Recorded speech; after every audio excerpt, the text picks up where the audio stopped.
Hello everyone and welcome to another part of Let's Fight on Overlord difficulty.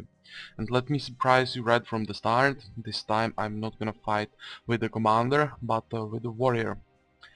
Why I'm doing this part of Let's Fight, I've seen quite a few threads on forums where people were saying something like, I'm playing a campaign on some difficulty and so far it was quite easy, everything worked fine, but now suddenly on one shard I've encountered the AI and its capital is guarded by something tough like Host of the Dead, Army of Chaos, and these kinds of guards with tier 4 units in it, and I don't know how to fight them. They are just too strong for me and things like that.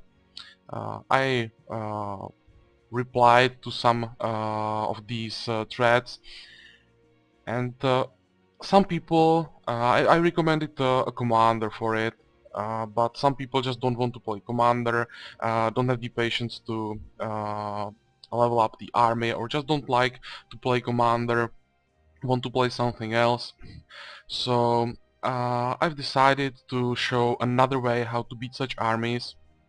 I will go with a warrior this time, and with my favorite build, which is warrior wizard uh, hybrid, and show you that even without some crazy gear, just with a proper build, it's possible to beat these armies, and you don't even have to have level 30 hero.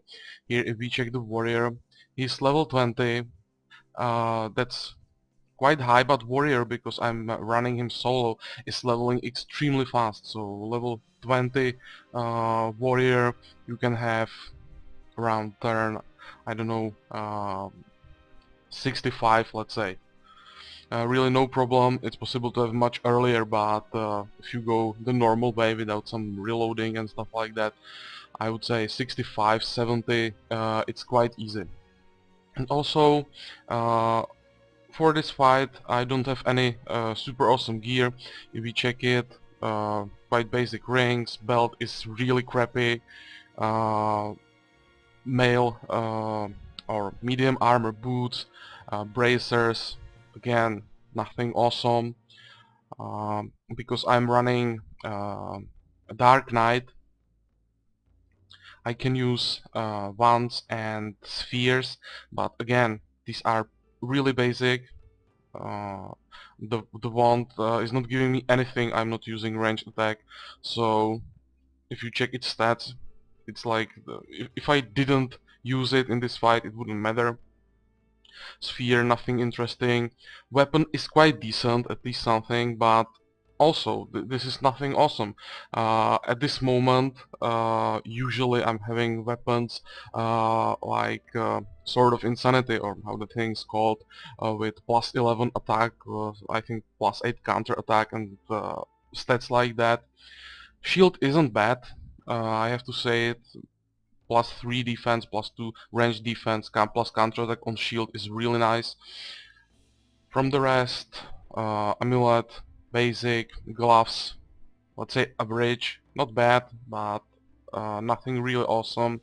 Helmet, paladin's helmet is quite basic, and the chest, again I would say average, plus 5 to defenses, plus 1 attack, nothing that's super strong.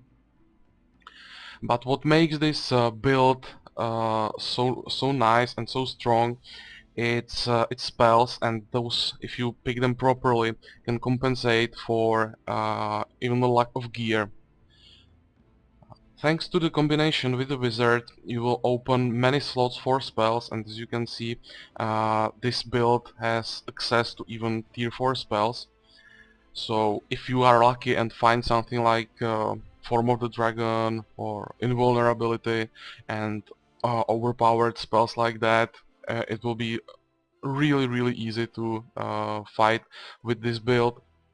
But for this fight I only have tier 1 and tier 2 spells, 4 times Astral Energy to replenish some stamina, and also sometimes it's needed to increase your resistances, especially earlier, before you can pick all the resistance boosting skills. And this thing adds +3 to resistance, so it's not only stamina boost, it also helps to fight caster heavy armies earlier. The next cure wounds don't really need this anymore, it's just a remnant of lower levels. I will replace it as fast as possible, don't know for what, maybe something like how it's called, the spell magic armor to boost my defenses a bit, something like that. From the rest, these are all tier 2 spells. First, Vampirism, extremely strong spell, and this is the spell that makes this build so strong, I would say, because Warrior often has problems with its inability to replenish lost hit points fast, and this spell solves that problem. You will see in the fight how easily I can stay alive when this spell is up. But it doesn't work against all types of opponents. You can't drain life from undead, you can use it against mechanical units, it won't work against things like stone golem and such. So I also have Word of Life. This spell is also very nice. It's a healing over time spell with some other boosts. As long as it's up, every turn it gives you 5 hit points, 2 stamina, and as long as it's upkeep, your attack, counter attack and speed are increased by 1. So quite nice spell, and also quite important for this build.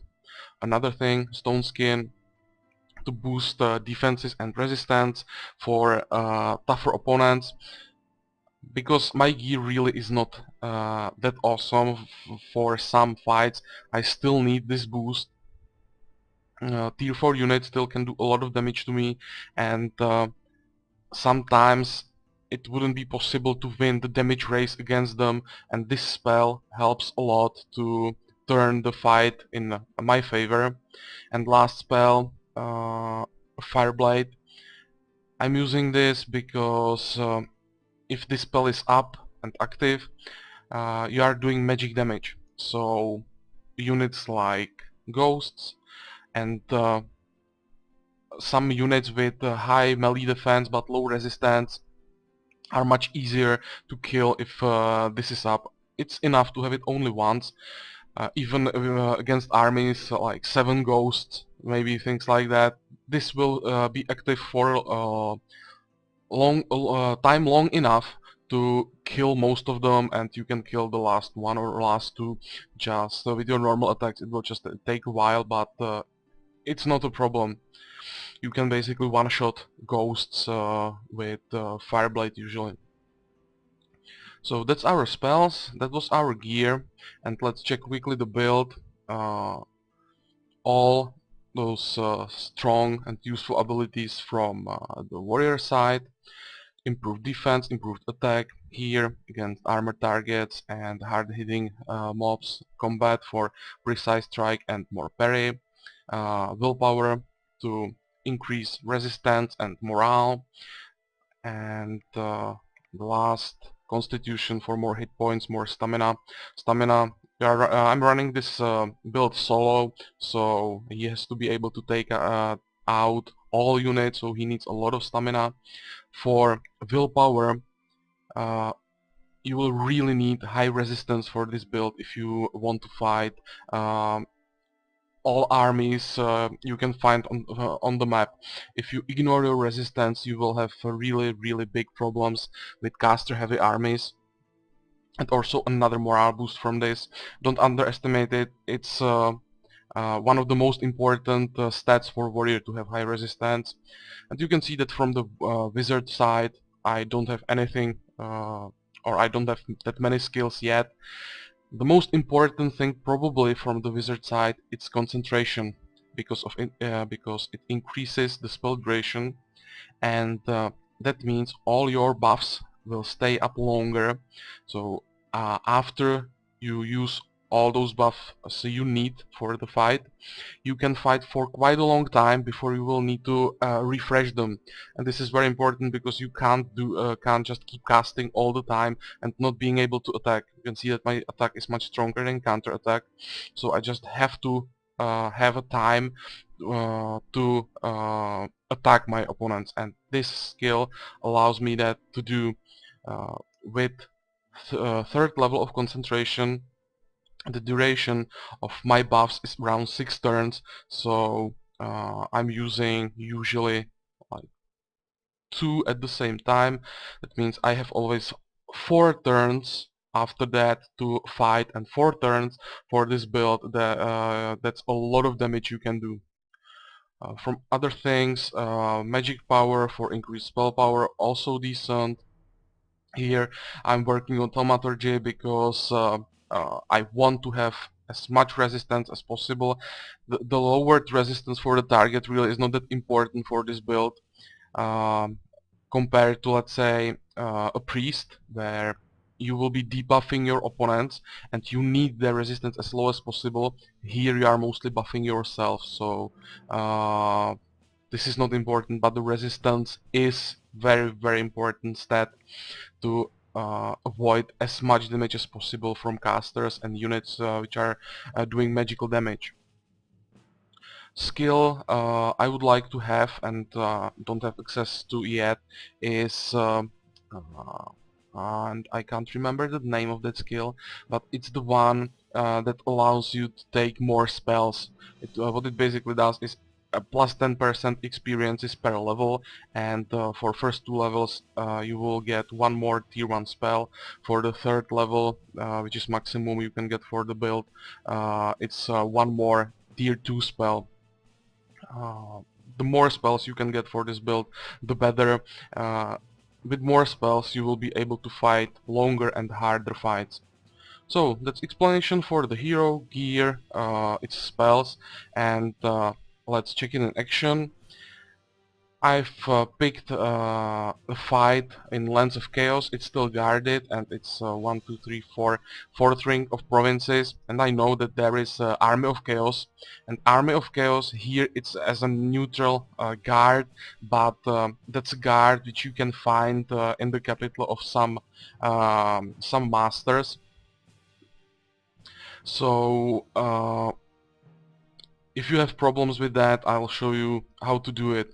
For other guards like Host of the Dead, it's basically the same, just you're fighting undead. So instead of using vampirism, you will pop up Word of Life, and it should be fine. Maybe Fireblade, and instead of devils, which you'll be fighting here as T4 units, you'll be fighting vampires, and uh, you can just kill them fast enough with this build uh, to survive their damage, and you do more damage than they can do heal up from their attacks. They're significantly easier than Army of Chaos, so if you are fighting those, it will work even better. But now end the turn and let's go to this province.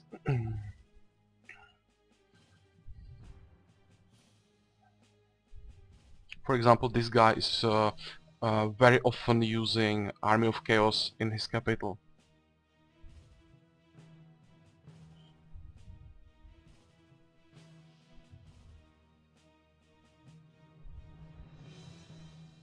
And again, I'm sorry for this delay. First thing, the AI already has quite a lot of heroes and units, so it takes uh, some time to process it, and also fraps are really slowing the processing a bit. But it should be finally over, and now let's fight. Army of Chaos, let's attack all tiers of Chaos units or Demon units. Many imps here, fiends and hellhounds.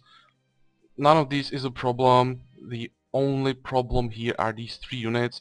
Tier 3, a demon, You can see its attack 21, really high attack, and of course two devils. That's the hard part when fighting this army, how to handle these. A lot of hit points, decent stats, extremely high attack and counter attack. Defenses are decent, resistance is high. From skills, they can uh, summon imps and have things like soul stealing and so on. So very potent unit, but I would say one of their skills is also a weakness, or at least it's a weakness in the way how the AI is using it. Usually they are not going forward with other units. They first are casting their summon imp, and after they deplete those casts, they come to you. So before they come, you are usually able to weaken the rest of the army significantly, and then you can only focus on these two guys. So thanks to this, you can make the fight a bit easier, or they make the fight a bit easier. Now, what's good to do on the battle map when you are fighting with a warrior and you have a strong army against you and there is a danger, you can be overwhelmed? First thing, use this tile on the map. If you stay here, only two of them can come to you. So no matter how strong the army is, you will be always fighting only two units. Only be careful if there is a swamp, then it may be better to pick another tile, one of these three tiles, because if you are standing on one of these three tiles, or maybe even this tile, you will have only three opponents around you always. It's one more than when you are standing here, but I would say if there is a swamp and let's say on one of these tiles is a mountain, the difference in the bonuses and the penalties is high enough to be worth it, or to make it worth it to stand somewhere where you can be attacked by 3 units just for the boost to your defenses. But here we have a forest, and even one of these tiles is swamp, so units standing here will have a penalty. Ideal position. And now let's just let them come, and uh, we will start doing something when they come to us. This is a pure defensive stance, and that's how I recommend doing fights like this. Don't rush it, don't run in the middle of the pack. There is no reason for that.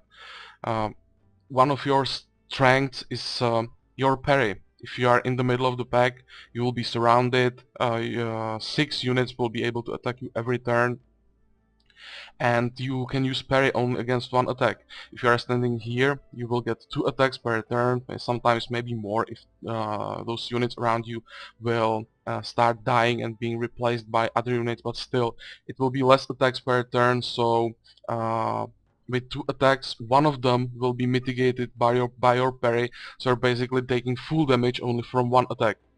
This is really important thing. This style is really crucial for a warrior fighting overwhelming force. Now we can start and let them come, and you see the devils are casting their imps. I would say one more turn before I will start doing something.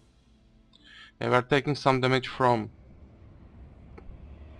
these imps, from their spells, but not a big deal. I forgot to mention one thing about the advantage of the warrior wizard hybrid. Your special ability after you take this combination is soul stealing. After you kill an enemy unit, you will regain 3 hit points. So again, it helps to keep your hit points as high as possible. It doesn't work against undead and mechanical units, but those types of units are really easy for this build, and you shouldn't even need it in those fights. Now they will be coming in melee range, so first buff, it will be the first vampirism, and with the first vampirism I should be able to clear enough of them to weaken this part of the army enough to then finish it, and I will use other buffs after these two guys come. So let's see how it will work. Yeah, some imps still have some ammo, and first is down, and now we are back to full again. Another one is down. They are really weak. They are really not important for this fight. They're just here basically to be used as a blocker for these big guys, because they won't be down, all of them, when these guys come, so they will block their path for a while. But now I would say that demon will come. Yeah, and now we are taking a bit of damage, but you can see no problem with an attack. We heal us to full, then we get counter attacked, lose a few hit points, but we will regain that back again, and we are not taking any damage when fighting tier 3 unit, so really easy. Just finish this, doesn't really matter. It's about clearing these guys and then somehow be able to handle these two. They will be doing a lot of damage, they are very strong, but you will see that those buffs can keep us alive long enough for us to kill them.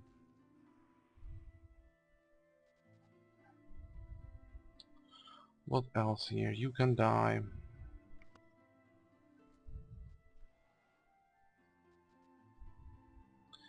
And now let's try to weaken this guy. Now maybe he will die from a counter attack, and this guy will be able to come close, so I won't have to fight both of these two guys at the same time.